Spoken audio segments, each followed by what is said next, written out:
देश का नेता हमारा मास्टर होता है या हमारा सेवक? प्रधानमंत्री कहते हैं कि वो प्रधान सेवक है, लेकिन नेता हमेशा इस तरह से बर्ताव करते हैं जैसे वो हमारे मास्टर हों, जैसे हम उनके सेवक हों। क्या ये जो एटीट्यूड है ये बदल रहा है? किस गति से बदल रहा है? या आज भी नेता अपने आप को हम लोगों के बॉस मानते हैं और हमें उनका सेवक? इस पर चर्चा होगी। आइए हम आपको अपने मेहमानों से बुलाते हैं। सबसे पहले मैं बुलाना चाहूंगा राज्यवर्धन सिंह राठौर को, भारत की ओलंपिक शान, एस शूटर, बीजेपी के सांसद and one of India's biggest sporting icons. Ladies and gentlemen, let's hear it for Colonel Rajyavardhan Singh Rathore.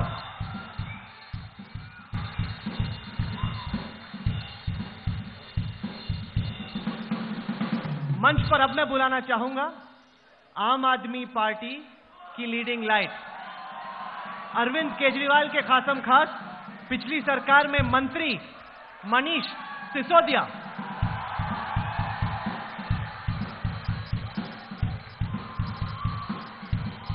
अब मैं आपकी मुलाकात कराता हूं कांग्रेस की पिछली सरकार के बहुत ही वरिष्ठ मंत्री, कांग्रेस के दिल्ली के बहुत ही सीनियर लीडर हारून यूसुफ से। स्वागत है आपका।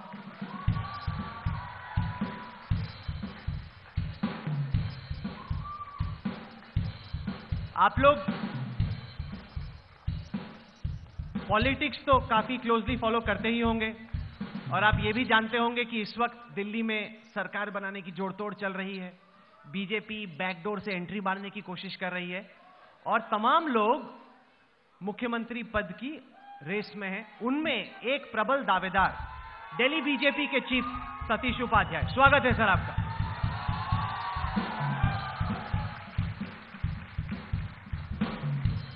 जोर से ताली बजा लीजिए, हो सकता है अगले हफ्ते तक आपके सीएम बन जाए।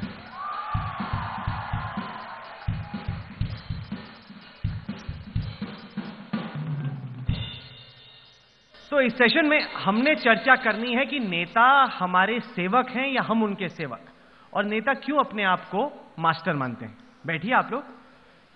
दीपिका खड़ी थी, इसका ये मतलब नहीं कि सबको खड़ा होना, हम बैठ सकते हैं। स्वागत, प्लीज प्लीज बैठिए। तो सबसे पहले हम शुरू करना चाहेंगे राज्यवर्धन सिंह राठौर से, एक ओलंपिक आइकॉन जो कि पॉलिटिक्स में आने का फैसला करते हैं। और अमूमन लोग मानते हैं कि पॉलिटिक्स बहुत गंदी चीज है, कि यहां पे शरीफ लोगों की, फौजियों की कोई जगह नहीं है। और आपने उस स्विमिंग पूल में डुबकी लगाई, क्यों? क्या आपको लगता है कि वाकई में आपको लाल बत्ती का आकर्षण था, मंत्री बनने का शौक था, या आपको लगता है कि पॉलिटिक्स में आप वाकई रहते हुए जनता की सेवा कर सकते? सबसे पहले तो a very very big hello to all of you. You guys have amazing. कुछ साल पहले एक सर्वे आया था इंडिया टुडे की मैगजीन के अंदर। उसमें सवाल था कि सबसे रेस्पेक्टेड इंस्टीट्यूशन कौन सा है, और उसका जवाब था फौज, भारतीय सेना। उसी सर्वे के अंदर एक सवाल यह भी था कि सबसे डिसरेस्पेक्टफुल या किसकी आप इज्जत नहीं करते वो कौन सा इंस्टीट्यूशन है, उसका था पॉलिटिक्स। मैं सबसे रेस्पेक्टेड इंस्टीट्यूशन से पॉलिटिक्स में आया। उसका कारण, खास कारण यह है, अभी एक कली जी ने एक स्लाइड जो दिखाई थी यहां पर, उसमें था कि आप में सर्वे में आपसे पूछा गया परिवार, प्यार, लव, जॉब, लेकिन सबसे कम था पॉलिटिक्स। अगर उसके अंदर पॉलिटिक्स ना लिखते, उसके अंदर राष्ट्र लिखते, नेशन लिखते, तो मुझे यकीन है उसके अंदर सबसे ज्यादा प्यार आप नेशन को करते। तो मैं पॉलिटिक्स में नहीं आया हूं, मैं नेशन बिल्डिंग के लिए यहां पर आया हूं। मैं नेशन बिल्डिंग के लिए आया हूं। हारून यूसुफ जी, आपसे पूछना चाहेंगे कि अरविंद केजरीवाल की पार्टी ने कुछ हद तक चेंज करने की कोशिश की, कहा कि हम सेवक हैं, हम मंत्री नहीं, हम सीएम नहीं। लेकिन अब तक जो धारणा रही है, और जब हम धारणा की बात करते हैं तो ज्यादातर कांग्रेस की बात करते हैं, क्योंकि ज्यादातर आप ही लोग सरकार में रहे हैं, कि नेताओं में ये एटीट्यूड है कि हम बॉस हैं, ये हमारे सर्वेंट हैं। अब क्या आपको लगता है कि वाकई में 60-70 साल में ऐसा ही हुआ कि जनता ने ये मान लिया कि आप लोग बॉस हैं, वो उनके सर्वेंट्स? देखिए, मैं समझता हूं कि अगर कोई अपने जहन में ये गलतफहमी रखता है तो ये उसकी भूल है। और ख़ास तौर से जो पीढ़ी हमारे सामने बैठी है आज की, जिसको अभी जैसे राठौड़ जी ने कहा कि कुल 4-5% लोग पॉलिटिक्स में आना चाहते हैं, मैं समझता हूं कि अगर आप सब लोग पॉलिटिक्स में आ जाएंगे तो ऐसे तमाम लोग जो अपनी ड्यूटीज या अपनी जिम्मेदारियां निभा नहीं पा रहे वो छोड़कर भाग जाएंगे। तो इसलिए बजाय पॉलिटिक्स के हटने से, क्योंकि आज देश के अंदर एक ही रास्ता है डेमोक्रेसी का, या तो पार्लियामेंट के थ्रू है या असेंबलीज के थ्रू है, और उसका इतना बुरा इंप्रेशन होना, मैं समझता हूं कि ये जो नई नस्ल है हमारी, न्यू जनरेशन है, they will definitely change that. And I think आज भी अगर कोई गलतफहमी में ये सोचता है कि वो मास्टर है और पॉलिटिक्स में है तो ये उसकी भूल हो सकती है, या उसका मैं समझता हूं कि वो समझ नहीं पाया अपनी जिम्मेदारी। मनीष, आपको लगता है कि ये जो सोच है कि जनता सेवक है अपने नेताओं की, वो सोच बदली है आपके हिसाब से, बदल रही है, या आपको लगता है कि जहां पे हम थे 2-3 साल पहले आज भी वहीं पे खड़े? नहीं, काफी कुछ चेंज हुआ है। और मैं अभी छोटा सा आपको एग्जांपल देना चाहूंगा। अभी जब मैं आ रहा था यहाँ आपके प्रोग्राम के लिए, तो गाड़ी जिसमें मैं आ रहा था वो रेड लाइट पर जेब्रा क्रॉसिंग पे आके खड़ी हो गई। माने उसने अगला व्हील जो है जेब्रा क्रॉसिंग पे आ गया वो, और मैंने टोपी लगा रखी थी, जो बाजू वाले कार वाला था उसने तुरंत पहचाना और उसने नॉक करके कहा, साहब आप तो आम आदमी हो, जेब्रा क्रॉसिंग पे क्यों खड़े हुए हो? ये बहुत अच्छी चीज है। और अगर देश में एक, और मैं ये भी बता दूं कि वो गाड़ी आप लोगों की तरफ से आई थी, वो मैं नहीं चला रहा था गाड़ी, बट एनीवे, अगर रास्ते चलते पॉलिटिशियन को एक आम आदमी रास्ते चलते इस तरह से टोकने लगे, मुझे लगता है बहुत बड़ा चेंज आ रहा है। पर बहुत सारे सिंबल्स हैं। ये हिम्मत पिछले 2.5 साल में, मैं क्रेडिट नहीं लेना चाहता, लेकिन एक बड़ा मूवमेंट देश में चले हैं, वो चाहे निर्भया का हो, एंटी करप्शन मूवमेंट हो, इन सबसे लोगों में आई है कि नेताओं की आंखों में आंख डाल के कह सको कि तुम हमारे सेवक हो, विद ड्यू रेस्पेक्ट। किसी का अपमान, खुद भी अपमानित होने की जरूरत नहीं है, दूसरे को भी नहीं है, लेकिन विद ड्यू रेस्पेक्ट उसको कह सकें कि आप हमारे सेवक हैं, आपको हम चुन के भेजते हैं, आप जिस गाड़ी में बैठ के जा रहे हैं वो भी हमारे टैक्स के पैसे से जा रही है, यू प्लीज बिहेव योरसेल्फ। एक बात। दूसरी चीज, मैं पूरे देश में देखता हूं और आप सारे लोग भी देखते होंगे, बोर्ड्स लगे रहते हैं, फलां फलां के अथक प्रयास से फलाना काम कराया जा रहा है, पूरे देश में लगे रहते हैं। एक सड़क भी खुदेगी, छोटी सी एक नाली भी बनेगी तो लिखेगा फलाने एमएलए के अथक प्रयास से ये नाली बनवाई जा रही है। मुझे कई बार लगता है कि वो तो नेताजी तो थक गए होंगे, वो आराम दे देना चाहिए। मैंने उसको चेंज किया, अपनी विधानसभा में हमने उसका बोर्ड का ट्रेंड चेंज किया। मैंने लिखना शुरू किया है कि आपके पैसे से, आपके सेवकों द्वारा, आपके इंजीनियर्स की मेहनत से और आपकी मजदूरों की मेहनत से ये काम कराया जा रहा है। उससे वो लोगों में सेंस ऑफ बिलोंगिंग आती है। पहले लगता है कोई नेता है, एमएलए के फंड से करा रहा होगा, सरकार के फंड से करा रहा होगा। अरे सरकार का और एमएलए का फंड कहां से आता है?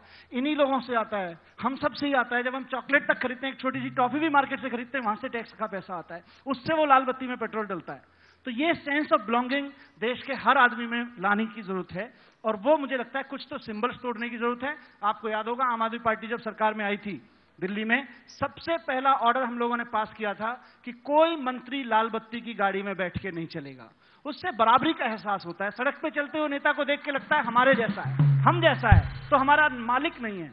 तो ये कॉन्सेप्ट भी चेंज करनी पड़ेंगी, कुछ सिंबल्स चेंज करने पड़ेंगे और डेलिब्रेट प्रयास करने पड़ेंगे, उसकी कोशिशें करनी पड़ेंगी। अगर कोशिशें नहीं करेंगे तो नेता तो ऊपर कहीं स्काई पे चलते चले जाएंगे और जनता वहीं खड़ी रहेंगी और लोगों को डिस्टेंस लगने लगेगा। मैं लास्ट बात कहना चाहूंगा, यूपी में मैं लखनऊ की सड़क पे एक दिन जा रहा था, बतौर पत्रकार जा रहा था, जब मैं पत्रकारिता कर रहा था, और मुझे एक सिपाही ने कहा, सर जी ऐसा करिए, इस गली में अंदर चले जाइए, अभी सीएम गुजरने वाली है यहां से।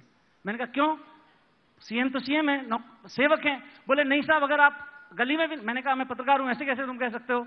बोला जी आप अगर अंदर गली में भी नहीं जाना चाहते तो कम से कम पीछे की तरफ मुंह करके खड़े हो जाइएगा जब सीएम का काफिला जाएगा। अगर हमारे देश में ऐसे नेता होंगे तो क्या हम उनको सेवक कह लो, किताबों में कुछ भी बदल लो, परिभाषा शब्दों में कुछ भी बदल लीजिए, कॉन्सेप्ट बदलनी पड़ेगी और ये सिंबल्स तोड़ने पड़ेंगे। सतीश जी, मनीष ने कहा कि जनता का जो नजरिया है नेताओं को लेकर वो बदल रहा है। अब जनता नेता को अपना मालिक के तौर पे नहीं मानती है, कहती है कि आप भी सेवक हो, हमें आपको परफॉर्म करना है, ऐसे आप नहीं घूम सकते, आपको हमें लिए डिलीवर करना है। लेकिन मनीष ने यह भी कहा कि कुछ हद तक जो जनता के मूवमेंट्स हुए पिछले कुछ साल में, अरविंद केजरीवाल की खुद की पार्टी और जो आपका एक रोल था, उन्होंने, क्या आप मानेंगे कि पॉलिटिक्स को रीडिफाइन किया इंडिया में? कि ये मत आप मानिए कि आपने एक बार वोट दे दिया हारून जी को या आपकी पार्टी को तो बस खत्म, आपको कॉन्स्टेंटली इंगेज करना होगा। इसमें कुछ हद तक आप कम से कम क्रेडिट आम आदमी पार्टी को देना चाहेंगे? नहीं, मुझे लगता है कि आम आदमी पार्टी का सवाल नहीं है। आम आदमी पार्टी सवाल, ये बहस दूसरी तरफ चली जाएगी अगर उस बहस को हम लेकर के आएंगे। आम आदमी पार्टी का जन्म कैसे हुआ, आम आदमी पार्टी का दिल्ली के प्रति व्यवहार किस तरह से रहा, आम आदमी पार्टी दिल्ली की जो कल्चर है, आम आदमी पार्टी अभी कल ही का उदाहरण है। शायद दिल्ली की ये कल्चर नहीं है, दिल्ली की ये सभ्यता नहीं है कि हम कहें कि आज lieutenant governor Bharatiya Janata party को बुलाएंगे तो वो कहेंगे कि दिल्ली भारतीय के संविधान के साथ ये रेप होगा, ये बलात्कार होगा। मुझे लगता है कि इस तरह की संस्कृति, चाहे वो कांग्रेस हो, चाहे वो भारतीय जनता पार्टी हो या कोई भी हो, हम किस तरह की शब्दावली का प्रयोग कर रहे हैं, क्या वोकैबुलरी यूज कर रहे हैं, हम आफ्टर ऑल राजनीति में क्या मान्यताएं स्थापित करना चाहते हैं। जो मैं कहूं वो सही, अगर दूसरा कोई कहे तो गलत। ये राइटिस्ट अप्रोच जो है, मुझे लगता है कि राजनीति में अब चलने वाली नहीं है। इस दशक की अगर सबसे बड़ी कोई घटना है जिसकी वजह से यह परिवर्तन आ रहा है, वो ना तो भारतीय जनता पार्टी, ना ही कांग्रेस और ना ही आम आदमी पार्टी। मैं ये सब आपको कहना चाहता हूं, सबसे बड़ा इस दशक की घटना और परिवर्तन कोई हुआ है तो वो हुआ है कि यूथ इंटेलिजेंसिया जो है, यूथ जो पावर है, उसका रिकॉग्निशन हुआ है पहली बार। अदरवाइज तो हम देखते होंगे हमारे घर के बड़े बूढ़े हमको ये बात कहते थे, अरे छोड़ो हमारा एक्सपीरियंस है, तुम क्या करोगे। लेकिन आज ये मुझे समझ में आया है कि मेरा अगर 10th में बच्चा पढ़ता है तो मैं ये मान के चलता हूं कि वो मुझसे ज्यादा इंटेलिजेंट है। ये जो रिकॉग्निशन है, इसने देश को चेंज किया है। ये जो इंटेलिजेंसी का आपको सामने जो एक सामने चीज आई है, उसने चेंज किया है। लोगों की आशाएं हैं, 68 साल देश में हो गए, देश में लोग शहीद हुए, लोगों की आशाएं क्या थी, लोगों के सपने क्या थे, यूथ का सपना क्या है, उनको बहुत उम्मीदें थी। और अब जो देश परिवर्तन की लहर में आया है, इसमें मुझे लगता है कि आने वाले समय में ये जो यूथ बैठा हुआ है, ये देश की तकदीर को भी बदलेगा, नेताओं के एटीट्यूड को भी बदलेगा। और आने वाले समय में जो झूठ बोलेगा, जो गलत बोलेगा, अगर जो शहर के साथ, देश के साथ गलत बातें करेगा, तो उनको भी जवाब ये यूथ ही देगा। मोदी जी जब से प्रधानमंत्री बने हैं, उन्होंने अपना कमिटमेंट, उन्होंने काम करने की कल्चर, उन्होंने काम करने के घंटे, उन्होंने काम करने की शैली इस देश के यूथ के साथ, देश के बच्चों के साथ, देश की महिलाओं के साथ, इन सब लोगों के साथ अपने आप को कनेक्ट किया है। कभी देश के प्रधानमंत्री को रोका नहीं गया, उन्होंने कोशिश नहीं की कभी किसी ने। कल जिस तरह की घटना मोदी जी ने की, ये स्कूल के जो बच्चे हैं उनके साथ, ये क्यों ना जाने, देश का यूथ क्यों ना जाने कि देश का प्रधानमंत्री देश के बारे में क्या कर रहा है, उसका थॉट प्रोसेस क्या है, वो देश को कैसे आगे बढ़ाना चाहता है, देश कैसे तरक्की करेगा। मुझे लगता है ये पैशन, ये कमिटमेंट, ये सारी की सारी चीजें होंगी तो ये शक्ति हमको युवाओं से मिलेगी और इसको लेकर के हम देश को आगे बढ़ा सकते हैं। हाल के दिनों में दो नेताओं को लेकर जनता में खूब आस बनी मनीष। एक प्रधानमंत्री नरेंद्र मोदी, जो सुबह से लेके रात तक मेहनत कर रहे हैं, अपने आप को प्रधान सेवक बताते हैं और काम भी कर रहे हैं और जनता बाय एंड लार्ज उनके काम से खुश भी है। दूसरा अगर कोई शख्स है जिसको लेकर उम्मीद बनी तो वो थे अरविंद केजरीवाल। और अरविंद केजरीवाल, आपकी पार्टी को जनता ने मौका भी दिया, लेकिन आप मौका छोड़ के भाग गए और जनता को लगा कि गलती कर दी हमने, कि ये इनएक्सपीरियंस आदमी को हमने दे दिया मौका, कि मोदी जैसा कोई हो जो सीएम रहा हो, नीचे से उठ के आया हो, उसको मौका देना ठीक है, किसी नई पार्टी को एकाएक मौका दे दो तो इससे हम लोगों को नुकसान ही होता है और लोगों की कई सारी जो उम्मीदें आपको लेकर बंधी थी वो आहिस्ता आहिस्ता टूटी। क्या आपको लगता है कि बहुत जल्दी आपको बहुत कुछ मिल गया इतनी उम्मीदें बनाकर, और अगर आहिस्ता आहिस्ता मिलता तो शायद आप लोग बेहतर करते, ज्यादा अच्छा कर पाते?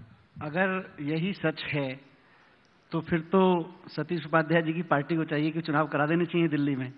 अगर आम आदमी पार्टी, अरविंद केजरीवाल, इन सब को लेकर सारी उम्मीदें खत्म हैं तो इनको चाहिए कि सबसे बढ़िया मौका है, चुनाव करा देने चाहिए। लेकिन फिर चुनाव से भाग क्यों रहे, चुनाव से डर क्यों रहे, हिम्मत क्यों नहीं दिखा रहे कि दिल्ली में 200, पूरे देश में 282 सीटें जिस पार्टी को मिली, आज वो हिम्मत नहीं जुटा पा रही है कि दिल्ली में चुनावों का सामना कर ले। उसके पास में बहुमत नहीं है और सारा देश जानता है, ये सब स्कूल के बच्चे हैं बैठे हुए हैं, ये भी जानते हैं कि 29 और 34 में कितना अंतर होता है। तो ये सब जानते हैं। बच्चा भी जिस डिफरेंस को जानता है वो इनको भी समझ में आ रहा होगा कि साहब बहुमत नहीं है तो चुनाव करा लें, लेकिन चुनाव नहीं कराएंगे तो खैर मैं लेकिन उसमें आता हूं। देखिए, आप प्रधानमंत्री को, किसी भी मुख्यमंत्री को शब्द कुछ भी रख लीजिए, सेवक कर दीजिए, नौकर रख दीजिए, सर्वेंट कर दीजिए। अंग्रेजी में आप उसको पब्लिक सर्वेंट कहते हैं, हिंदी में कभी हम नौकर नहीं कहते या सेवक नहीं कहते, वहां मंत्री कहते हैं, जिला अधिकारी कहते हैं। कॉन्सेप्ट चेंज करनी पड़ेंगी। जो मैंने पहले भी कहा, दो चीजें हैं। एक तो बेसिक कॉन्सेप्ट, उसको आपने मालिक बना के बिठाया हुआ है। आपने एमएलए को 4 करोड़ रुपए दे दिए और 5 साल के लिए उसको राजा बना दिया। बस 5 साल में एक बार तो वो चुनेगा और अगले 5 साल उसके पीछे घूमेगा। सर जी बेटे का एडमिशन नहीं हो रहा, एडमिशन करा दो, चिट्ठी लिख दो। सर जी वो गली टूट गई, 4 करोड़ रुपए से कुछ खर्च कर दो। सर जी वो हॉस्पिटल में पिताजी बीमार हो गए, हॉस्पिटल में एडमिशन नहीं मिलता, हॉस्पिटल में एडमिशन करा दो। सारे के सारे सिस्टम कॉलेप्स पड़े हुए हैं। आपको आज डेंगू हो जाए, अभी डेंगू चल रहा है, लोगों को हॉस्पिटल में बेड नहीं मिल रहे और एमएलएज की चिट्ठी, एमपीज की चिट्ठी, ये सब लिखवानी पड़ रही है लोगों से। तो पहले तो ये कॉन्सेप्ट खत्म करनी पड़ेगी। किसी हॉस्पिटल में अगर किसी पेशेंट को जगह मिल सकती है तो फिर एमएलए की चिट्ठी से क्यों मिलती है? अगर बिना उसके नहीं मिल रही, एमएलए की चिट्ठी पे भी नहीं मिलनी चाहिए फिर। और अगर है जगह तो उसके लिए एमएलए की चिट्ठी की जरूरत नहीं होनी चाहिए, एमपी की चिट्ठी की जरूरत नहीं होनी चाहिए। सिस्टम हमको ऐसा बनाना पड़ेगा। वीआईपी कल्चर, बिल्कुल। इसी में वीआईपी कल्चर का दूसरा हिस्सा है लाल बत्ती, वीआईपी सिक्योरिटी। किसी की जान को खतरा हो, बाकायदा सिक्योरिटी दीजिए, कहीं कोई दिक्कत नहीं है। लेकिन ये स्टेटस सिंबल, मंत्री हैं तो 4 तो गार्ड चलनी चाहिए आगे, 2 तो पीछे, ये सब स्टेटस सिंबल भी खत्म करिए। लाल बत्ती की गाड़ी में बैठेंगे, क्यों बैठेगा जी मंत्री लाल बत्ती की गाड़ी में? बिना लाल बत्ती के चलिए ना जनता के बीच में। सरकार बनी थी, आपने भी तो नई नई गाड़ियां खरीदी थी। नहीं, कोई गाड़ी नहीं खरीदी, माफ कीजिएगा, गलत रिपोर्ट कर रहे हो राहुल कमल। न्यू आई थी। राहुल कमल, आप पत्रकार हैं, सही पत्रकारिता करिए। नहीं, बिल्कुल एक गाड़ी नहीं खरीदी। नहीं, सबके, हाँ क्या कह रहे हैं? मतलब सबसे बड़ी बात यह है, अभी मनीष सिसोदिया जी ने सिद्धांतों की और उसूलों की बड़ी लंबी चौड़ी बातें की हैं। जब इन्होंने सरकार बनाई और हमने बाहर से समर्थन दिया तो इन्होंने कहा कि हम गाड़ी नहीं लेंगे, बंगला नहीं लेंगे। उसके बाद जो है एक वैगन आर आगे चलती थी और पीछे जो है इनोवा गाड़ियों का एक काफिला चलता था। आप किसको बेवकूफ बनाना चाहते हैं? आज दिल्ली के अंदर आपने वादा किया था कि जिन लोगों को टेम्परेरी नौकरी है, चाहे वो गेस्ट टीचर्स हैं, होम गार्ड्स हैं, हम 1 महीने में पक्का करेंगे, उनको परमानेंट जॉब्स देंगे उनको। आपने 50% बिजली की बात को लेकर आपने कहा कि दिल्ली के लोगों को 50% बिजली फ्री देंगे। आपने कहा कि झुग्गियों में जो लोग रहते हैं उनको पक्के मकान देंगे। आप सिवाय नारों के आप क्या समझते हैं कि देश का नौजवान या दिल्ली के लोग जो हैं उनको इतनी आसानी से आप गुमराह कर सकते हैं? आपके मुख्यमंत्री स्वयं बंगला लेने के लिए किस तरीके से लड़ाई हुई और फिर उसके बाद वो जब ले लिया गया बंगला तो उसके बाद उसको खाली करने के लिए क्यों डिले किया? आप तो कहते हैं कि ये सब लाल बत्ती बंगला गाड़ी नहीं होना चाहिए। आपके तमाम मंत्री जो है गाड़ियों का इस्तेमाल करते थे। दिल्ली की जो हालत करके आप छोड़ के गए मुख्यमंत्री जी की, अगर इतनी सिक्योरिटी नहीं होती तो उन्होंने दिल्ली की जनता को जो आह्वान किया था कि आप सचिवालय में आए, मैं आपकी समस्याएं सुनूंगा, किस तरीके से सिक्योरिटी कर्मियों ने अरविंद केजरीवाल जी को वहां से बचाया है। तो ये नारे देना और प्रैक्टिकली चीज को देखना 2 मुख्तलिफ चीजें हैं। आप अपनी पीठ इस तरह की बातें कह के इन नौजवानों को थपथपा नहीं सकते। देखिए, एक तो मुझे लगता है फैक्ट्स को ठीक से रखने की जरूरत है। हमने हमेशा कहा कि हम कभी लाल बत्ती की गाड़ी नहीं लेंगे और किसी मंत्री को गाड़ी है, एक जगह से जाएगा दूसरी जगह जाएगा, वो अपनी से जाए सरकार किसी से जाएगा तो है ही तो हमने गाड़ी ली लाल बत्ती की गाड़ी। लाल बत्ती के लिए तो ऑर्डर पास कर दिया था कि लाल बत्ती नहीं होगी और कभी भी आम आदमी पार्टी का कोई मंत्री आपको, इवन मुख्यमंत्री, लाल बत्ती की गाड़ी में बैठा नहीं दिखा होगा। दूसरी बात, आप जो कह रहे हैं हारून यूसुफ जी, 15 साल आप लोगों ने दिल्ली में महंगाई करी, भ्रष्टाचार किया। आप हमसे पूछ रहे हैं 15 दिन में साफ क्यों नहीं किया? सर जी 49 दिन में हिंदुस्तान की सबसे पहली ऐसी सरकार है और आज भी चुनौती देते हैं। आप राहुल कमल दिल्ली में जाके, हमारा विरोधी भी जो होगा, सामान्य आदमी जाके पूछिए उससे, वो कहेगा साहब एक बात तो है, 49 दिनों में रिश्वतखोरी तो बंद हो गई थी। 49 दिनों में पुलिस तो हमारे अंडर में भी नहीं आती थी। उसके बावजूद लोग कहते हुए मिलेंगे साहब दिल्ली पुलिस ने रिश्वत लेनी बंद कर दी थी, साहब नगर निगम ने रिश्वत लेनी बंद कर दी थी, साहब अस्पतालों में स्कूलों में भी हालत सुधरने लगे थे।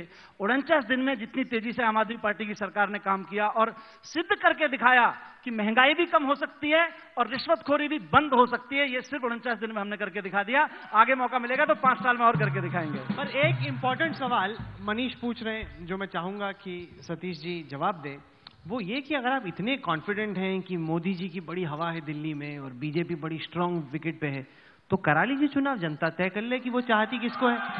ये आप पीछे वाली खिड़की से अंदर जंप मारने की कोशिश क्यों करें? देखिए, मेरा कहना है कि भारतीय जनता पार्टी जो कहती है वो करती है। मैं वैसे एक टिप्पणी जरूर कर दूं, और जो हारून यूसुफ साहब कह रहे हैं, मनीष सिसोदिया साहब और आम आदमी पार्टी को शायद ये एक राइटिस्ट अप्रोच, जो हम कहते हैं वो सही है, जो हम कर रहे हैं वही इस देश में लागू होगा। हम कहते कुछ हैं और करते कुछ हैं। आपका एक डबल चेहरा, आपका एक डबल कैरेक्टर इस पूरे दिल्ली की जनता को और देश की जनता को दिखाई दिया है। आपने 49 दिन, आप बहुत बड़ी बातें करते थे, अभी भी आप बहुत बड़ी बड़ी बातें भ्रष्टाचार की कर रहे हैं कि आपने भ्रष्टाचार को दूर कर दिया। इस देश में 15 साल दिल्ली के अंदर जो राज था, जिस भ्रष्टाचार के खिलाफ आप लड़े थे, आपने उनके साथ मिलकर के सरकार बनाई, उसको भी छोड़ दीजिए। 49 दिन के अंदर, 49 दिन के अंदर ये गलतफहमी जो इतनी बड़ी कांग्रेस 1947 से लेकर के और भारतीय जनता पार्टी, आपको लगा कि 49 दिन में अब हम मोदी जी को हराने के लिए प्रधानमंत्री बनना है, 7 RCR जाना है। आप दिल्ली की जनता को मझधार में छोड़ करके चले गए। आपको लगा कि हम प्रधानमंत्री बन जाएंगे। आपने जाकर के चुनौती दी मोदी जी को। आपने जाकर के कहा कि क्या मोदी जी, मैं जाऊंगा और देश में प्रधानमंत्री। 416 जगह, मित्रों 416 जगह डिपॉजिट, जमानत जब्त हुई। बड़ी बड़ी पार्टियों ने भी इतने लोग खड़े नहीं किए, लोगों ने खड़े नहीं किए, लेकिन आपको इतनी गलत है। आप मेरे सवाल का जवाब नहीं दे रहे। आपने कहा चुनाव दिल्ली में कल चुनाव कराइए। भारतीय जनता पार्टी के अध्यक्ष होने के नाते, पार्टी का प्रेसिडेंट होने के नाते दिल्ली में कल चुनाव कराइए। भारतीय जनता पार्टी चुनाव में जाने के लिए तैयार है और साइजेबल मेजॉरिटी में, जिस तरीके से 7-0 हुआ है, आपको हम दिखा देंगे। ये केवल बातें कहना, लेकिन अब सुनिए लेफ्टिनेंट गवर्नर, अब इनकी ये बहुत बड़ी बड़ी बातें करते हैं। मैं थोड़ा बता दूं आपको, जनता को पता रहना चाहिए। कोर्ट में जाकर कहते हैं कि दिल्ली में चुनाव होना चाहिए, चुनाव कराइए, और पीछे दरवाजे से राहुल कंवल जी लेटर है, लेफ्टिनेंट गवर्नर को कहते हैं नहीं नहीं चुनाव मत कराओ, हम कुछ संभावनाएं तलाश रहे हैं। तो आप सब लोगों ने देखा होगा कि स्टिंग ऑपरेशन सामने आ गया। आपने देखा होगा स्टिंग ऑपरेशन हो गया। जो स्टिंग ऑपरेशन के मास्टरमाइंड हैं, आप सुनिए सुनिए, अगर आप युवाओं इजाजत को, दें, एक मिनट, युवाओं को यह पता होना चाहिए राजनीति का दोहरा चरित्र। ये रोज कहते हैं कि बीजेपी एमएलए को 20 करोड़ दे रही है, 100 करोड़ दे रही है, 50 करोड़, पिछले 2 महीने से ये बात कह रहे हैं। ये मास्टरमाइंड है 100 रुपए के स्टिंग ऑपरेशन करने के, लेकिन 20 करोड़ का कोई भी अभी स्टिंग ऑपरेशन के पास नहीं आया। अच्छा, कितने देर? एक सेकंड मनीष, भरमाना, एक सेकंड, जनता को बेवकूफ बनाना, षड्यंत्र करना, मीडिया को घुमाना, ये लगातार इनकी उसमें। अच्छा, जनता जवाब देगी इसका। चलिए, कितना दे रहे हो आप लोग, यही बता दीजिए। मनीष, एक सेकंड। बीजेपी, कांग्रेस और आम आदमी पार्टी चुनाव कराने के मूड में है कि नहीं? लेकिन अगर आपकी इजाजत हो तो हम यहाँ पर एक, हाँ जरूर पूछिए, जरूर पूछिए। ठीक है, चलिए। तो आप हैं दिल्ली के वोटर, अब आपको तय करना है। मैं 3-4 सवाल पूछूंगा। नहीं, एक सेकंड, ऐसे होगा नहीं, अरे ऐसे नहीं होगा। शांत, मेरी बात तो सुनिए। अरे सवाल तो सुन लीजिए, ऐसे कैसे होगा? मोदी, अरे आप मेरी बात सुनिए। Very good. रुको। अरे चुनाव होने दीजिए, रुकिए, शांत, ऐसे नहीं चलेगा। मैं सवाल पूछूंगा, आपको उसका जवाब देना। नहीं, सबसे पहले सवाल। राहुल, सर्वे हो गया है? नहीं, अरे ये कोई सर्वे हुआ? ऐसे इलेक्शन हो गया? नहीं, अरे ये कोई फौजी सर्वे थोड़ी है कि आपने बोल दिया तो सर्वे हो गया। सर्वे होगा। रुकिए, राजवर्धन, एक सेकंड, एक करके सवाल पूछेंगे। आप अपना हाथ ऊपर कीजिएगा ताकि थोड़ा सा समझने में आसानी हो। आप क्यों डर रहे हैं सर्वे से? मत डरिए, डरिए मत। लिसन, मैं एक बात आपको कहना चाहता हूं। सर्वे कराने तो दीजिए। आप सुनिए, सर्वे भी कराइए। ये जो यूथ बैठे हैं ना, ये देश के भविष्य निर्माता हैं। इनसे पूछिए कि दिल्ली के अंदर जिस तरह का व्यवहार इन्होंने किया है मैं वो ठीक पूछूंगा। है या अरे गलत है? सर सर्वे मुझे कराने दीजिए, आप लोग बस बैठिए, सब चिंतित हो रहे हैं कि आप लोग सर्वे के जवाब में क्या कहेंगे।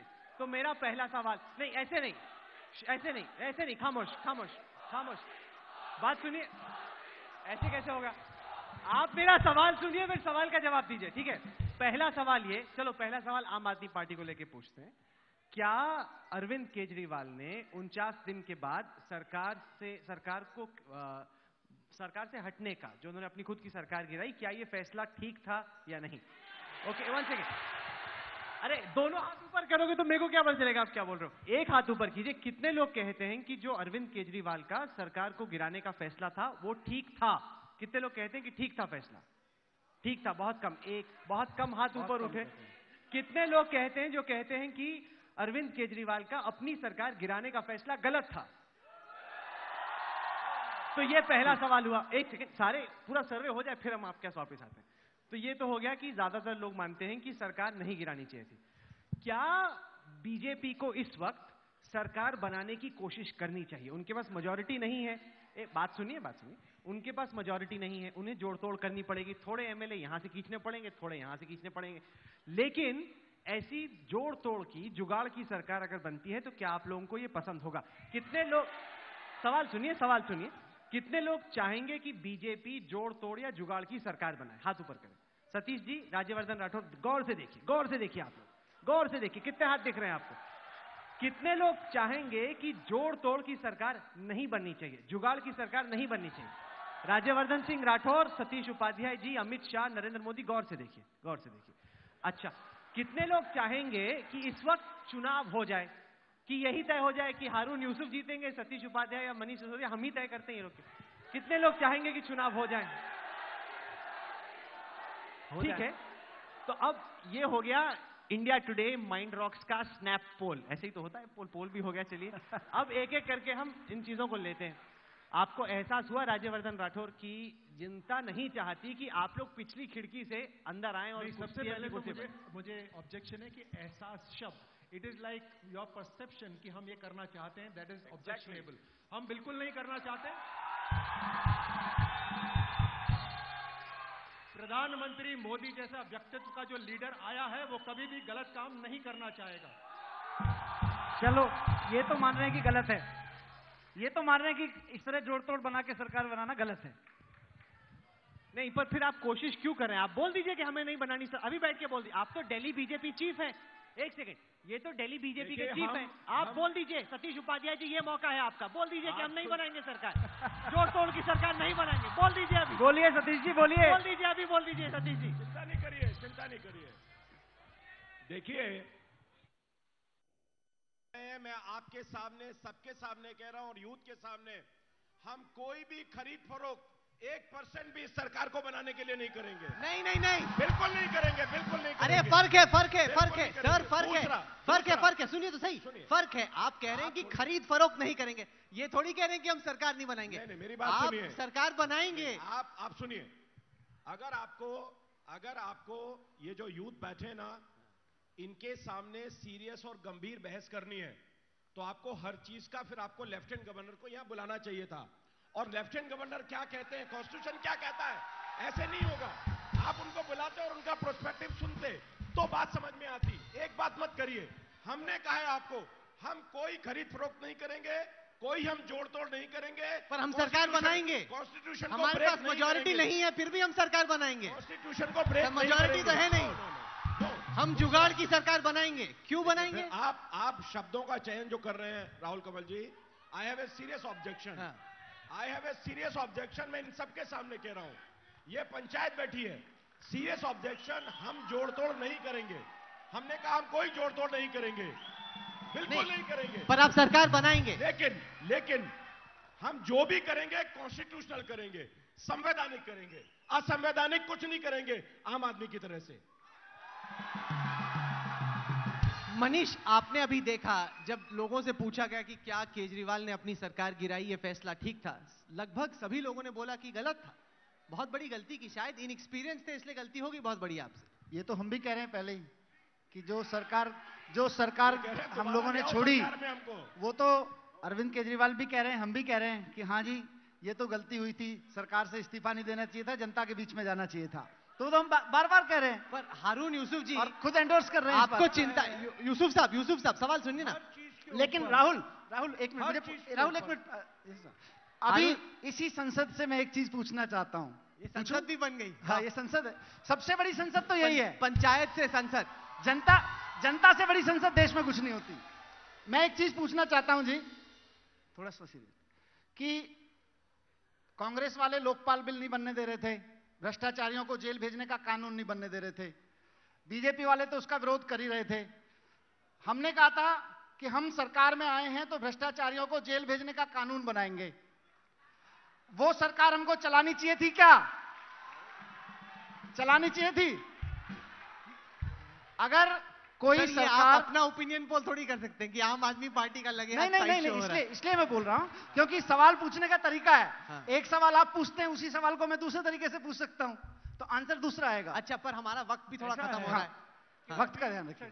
सतीश उपाध्याय जी या मनीष सिसोदिया जी, हमारे जो नौजवान हैं, उनके जवाबों से कहीं ना कहीं बहुत खुश हो रहे हैं। लेकिन मनीष सिसोदिया जी जिस भ्रष्टाचार की बात कर रहे हैं, मैं आप लोगों से पूछना चाहता हूं, 2 साल के कैंपेन में इन्होंने जो दिल्ली में हमने 15 साल विकास किया था, इन्होंने हमें भ्रष्टाचारी कहा। इन्होंने हमारी भूतपूर्व मुख्यमंत्री शीला दीक्षित के ऊपर आरोप लगाए और उसके बाद हमारा समर्थन लेके सरकार बनाना इनके लिए जायज था। ये इनका चेहरा हमने करना था। बहुत बड़ा एलिगेशन है, बहुत बड़ा सर, बहुत बड़ा एलिगेशन है, माफ कीजिएगा। एक मिनट, एक चिट्ठी, सर आप गलत बयान नहीं कर रहे हैं। एक चिट्ठी दिखा दीजिए, एक मीटिंग बता दीजिए जहां आम आदमी पार्टी ने कांग्रेस से समर्थन मांगा हो। आप खुद एक चिट्ठी बता दीजिए। हारून यूसुफ साहब, आपके साथ कोई गाली गलौज कर रहा है, आपको चोर कह रहा है, आपको भ्रष्ट कह रहा है, आप उसी को गले लगा रहे हैं कि कितने क्रांतिकारी हैं ये, और किस तरह दिल्ली के लोगों को नारे देकर बेवकूफ बना रहे हैं। हमने सोचा शायद जो वादे इन्होंने किए हैं अपने मैनिफेस्टो में ये चुनाव के दौरान, ये उनको पूरा कर पाएंगे, क्योंकि 15 साल सरकार चलाने के बाद हम ये नहीं जान पाए कि किस तरह 50% बिजली के रेट कम होंगे। और जब हम सब्सिडी देते थे तो ये भी कहते थे कि कंपनियों से मिली है कांग्रेस, और ये भी कहते थे। इन्होंने भी सब्सिडी उतनी दी जितनी हम दिया करते थे, 1 रुपए 20 पैसे और 80 पैसे।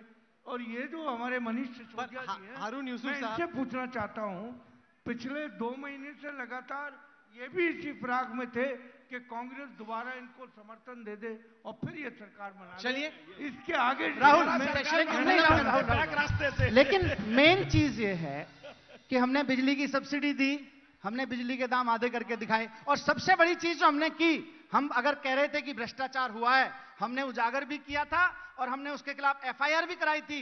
5,000 रुपए की स्ट्रीट लाइट जो 27,000 रुपए में कांग्रेस सरकार ने और 32,000 रुपए में भारतीय जनता पार्टी ने लगवाई थी, उसके खिलाफ हमने एफआईआर कराई है। चलिए, हम लोगों का सेशन का टाइम खत्म हो गया है। ऐसा है जी, भ्रम फैलाने की आदत, आम आदमी पार्टी का पूरा प्रचार जो होता है, लोगों को भ्रमित करो, अपने आप को बड़ा सिद्धांतवादी बताओ और सारे असैद्धांतिक काम जो है वो करने को तैयार रहते हैं। अभी बराबर 2 महीने से सिसोदिया जी और केजरीवाल जी दिल्ली में सरकार बनाने के लिए, आपने देखा होगा हमारे एमएलए को किस तरह कांटेक्ट कर रहे थे। सर, पर आपके एमएलए भी तो भागने को तैयार बैठे। अच्छा, चलिए, सेशन का टाइम खत्म हो गया है। मैं केवल आप लोगों से एक बात कहना चाहता हूं, ये बहस कभी खत्म नहीं हो सकती, लेकिन आप लोग जो यूथ पावर है, पैशन के साथ, कमिटमेंट के साथ, आप सबको मिलकर के इस देश को ठीक करना है। हम आपके साथ कंधे से कंधा मिलाकर चलेंगे। बहुत बहुत धन्यवाद, बहुत बहुत धन्यवाद। चलिए, खत्म करने से पहले हम सिर्फ ये बोलेंगे कि जो भी हो, पिछले वाले दरवाजे से ना आइए, जीत के आइए, जनता के पास जाइए और हिम्मत जनता को दिखाइए, तय करने दीजिए कि वो किसको चाहती है। बहुत बहुत शुक्रिया आप सभी का। Thank you very much. Thank you so much, Rahul, for conducting this session. I will request all the guests to just remain on the stage for a moment. Our group CEO, Mr. Ashish Bhaga, will present the token of appreciation to all the guests. Ladies and gentlemen, can we please put our hands together for this riveting session that is for gentlemen. Appreciate it. Thank you.